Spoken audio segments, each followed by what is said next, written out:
आज की बड़ी खबर अंतर्राष्ट्रीय मोर्चे से है, जहां ईरान और इजराइल के बीच तनाव युद्ध में बदल चुका है।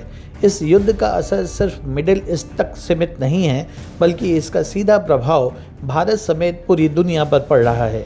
आज इस रिपोर्ट में हम जानेंगे भारत की अर्थव्यवस्था पर क्या असर पड़ेगा, आम आदमी की जेब पर क्या प्रभाव होगा और भारत सरकार के सामने कौन सी बड़ी चुनौतियां खड़ी हो सकती है।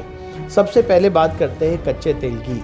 भारत अपनी ज़रूरत का लगभग 80% कच्चा तेल आयात करता है और इसका बड़ा हिस्सा मिडिल ईस्ट से आता है। अब युद्ध की वजह से सप्लाई रूट पर खतरा, तेल के टैंकरों की आवाजाही प्रभावित और अंतर्राष्ट्रीय बाजार में तेल की कीमतों में उछाल। इसका सीधा मतलब है कि भारत में पेट्रोल और डीजल महंगे हो सकते हैं, और जब ईंधन महंगा होता है तो ट्रांसपोर्ट से लेकर खेती और फैक्ट्री तक हर सेक्टर पर असर पड़ता है। तेल की कीमतें बढ़ने का दूसरा असर पड़ता है महंगाई पर। अगर ट्रक और ट्रेन का खर्चा बढ़ेगा तो सब्जी, दूध, अनाज और दवाइयों की कीमत भी बढ़ेगी। विशेषज्ञों के मुताबिक अगर युद्ध लंबा चला तो भारत में महंगाई दर और ऊपर जा सकती है। इसका सबसे ज़्यादा असर मध्यम वर्ग और गरीब परिवारों पर पड़ेगा। अब बात करते हैं शेयर बाजार की।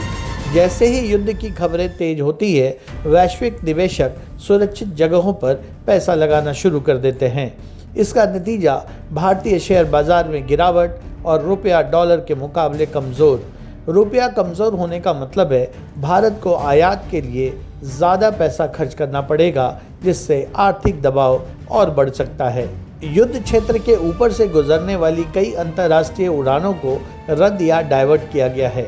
इस वजह से फ्लाइट्स लेट हो रही है, टिकट महंगे हो रहे हैं और यात्रियों को परेशानियों का सामना करना पड़ रहा है।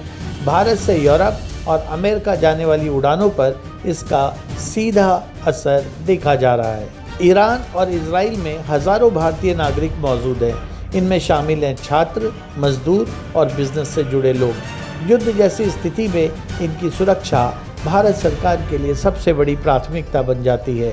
ज़रूरत पड़ने पर सरकार उन्हें सुरक्षित वापस लाने के लिए रेस्क्यू ऑपरेशन भी चला सकती है। भारत का मिडिल देशों के साथ बड़ा व्यापार है।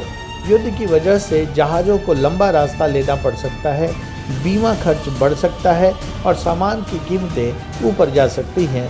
इसका असर उद्योगों पर और रोजगार पर भी पड़ सकता है। भारत की विदेश नीति हमेशा संतुलन पर आधारित रही है। भारत के इजराइल के साथ रक्षा संबंध हैं और ईरान के साथ ऊर्जा और व्यापार संबंध हैं। ऐसे में युद्ध की स्थिति में भारत को बेहद सोच समझकर बयान देना पड़ता है। किसी एक पक्ष का खुला समर्थन भारत के कूटनीतिक हितों को नुकसान पहुंचा सकता है। अगर यह युद्ध पूरे मिडिल ईस्ट में फैलता है तो इसका असर वैश्विक अर्थव्यवस्था पर पड़ेगा। इससे हो सकता है तेल संकट, वैश्विक मंदी, बेरोजगारी में बढ़ोतरी, और भारत भी इससे अछूता नहीं रहेगा।